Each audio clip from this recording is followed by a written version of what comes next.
Mga kababayan, may bago na namang eksena sa West Philippine Sea na hindi pwedeng palampasin at syempre, andito na naman ang pamilyar na pangalan. Marcoleta Debate ang pinili imbis na Maritime Domain Awareness Flight.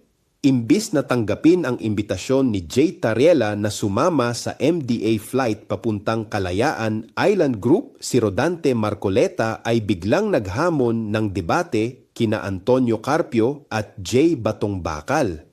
Akala siguro niya doon matatapos ang usapan. Ayan na, tinanggap na ni Justice Carpio ang hamon at biglang naging seryoso ang usapan. Paano na yan ngayon, Senator? Baka sabihin na naman na pinalaki lang ang issue o iba na naman ang interpretasyon ng mga naunang sinabi. O baka ay biglang bawiin na naman ang paghahamon mo. Hindi ito tsismis lang, kabayan. Ito ay usapin ng soberanya, linaw ng paninindigan at pananagutan sa bayan. Magbabantay tayo nito.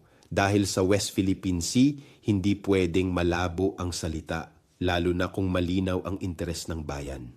Ako si Bishop Tonyo, obispong migrante sa Europa, at ito ang Damdaming Makabayan. Hanggang sa muli!